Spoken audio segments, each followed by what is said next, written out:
Hello दोस्तों, आपका हमारे यूट्यूब चैनल बंधु क्लासेस में स्वागत है। तो आज हम वीकली करंट अफेयर्स देखेंगे जो 1/8/2026 से 8/8/2026 के मध्य बनने वाले इम्पोर्टेंट्स करंट अफेयर्स के कुछ प्रश्नों को डिस्कस करेंगे। तो आइए आज के करंट अफेयर्स के पहले प्रश्न को देखते हैं।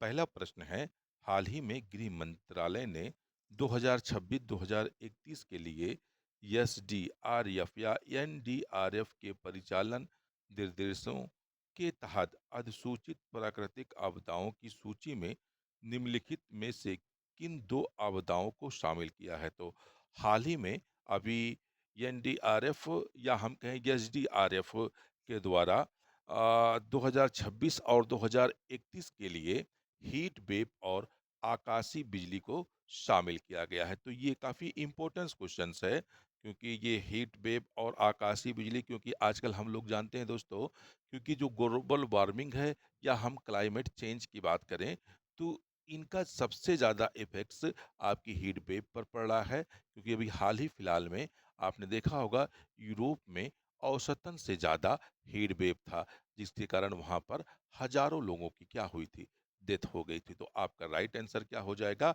हीट वेव और आकाशीय बिजली। तो सही उत्तर क्या होगा दोस्तों? ए वाला। आइए अगला प्रश्न देखते हैं। अगला प्रश्न है, हाल ही में सतपुड़ा मेल घाट टाइगर कॉरिडोर के संदर्भ में चर्चा में रहा मेलघाट टाइगर रिजर्व निम्नलिखित में से किस राज्य में स्थित है? तो जो ये मेलघाट टाइगर रिजर्व है, अभी हाल ही में काफी चर्चा में रहा दोस्तों, और इसकी लोकेशन पूछ रहा है, तो वर्तमान में ये कहाँ पर स्थित है, यही आपसे जानना चाह रहा। तो आपका सही आंसर क्या होगा? बी वाला उत्तर एकदम राइट हो जाएगा। सही आंसर क्या है? बी, महाराष्ट्र में, या आपको मेलघाट टाइगर रिजर्व देखने को मिल सकता है। अगला प्रश्न देखते हैं। अगला प्रश्न है, हाल ही में भारतीय वायुसेना में पहली भारतीय महिला फाइटर कम्बैट लीडर्स कौन बनी हैं? तो ये पहली बार हुआ है कि भारतीय वायुसेना में कोई महिला फाइटर कम्बैट लीडर के रूप में अपॉइंटमेंट किया गया है। तो वो उस महिला का आपको नाम बताना है। तो वो महिला का क्या नाम है? भावना कंठ। भावना कंठ को पहली बार, यानी भारतीय वायुसेना में फाइटर कम्बैट लीडर के रूप में अपॉइंटमेंट किया गया है। तो सही उत्तर क्या हो जाएगा? सी वाला, भावना कंठ हो जाएगा। अगला प्रश्न देखते हैं। अगला प्रश्न है दोस्तों, हाल ही में भारतीय रिजर्व बैंक आरबीआई ने शहरी सरकारी बैंकों के लिए ऑन टैप लाइसेंसिंग पुनः आरंभ करने की घोषणा की है। आरबीआई के आरबीआई शहरी सरकारी बैंकों को लाइसेंस किस अधिनियम के अंतर्गत प्रदान करता है?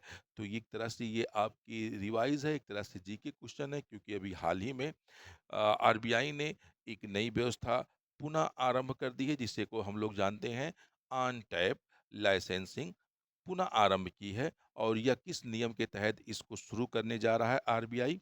तो आपका राइट आंसर हो जाएगा बैंकिंग अधिनियम, बैंकिंग विनियमन अधिनियम 1949, यानी 1949 के इस अधिनियम के तहत आरबीआई ने ऑन टैप लाइसेंसिंग को क्या किया है? पुनः रीस्टार्ट कर दिया है। तो सही आंसर क्या होगा? बी वाला एकदम राइट आंसर होगा दोस्तों।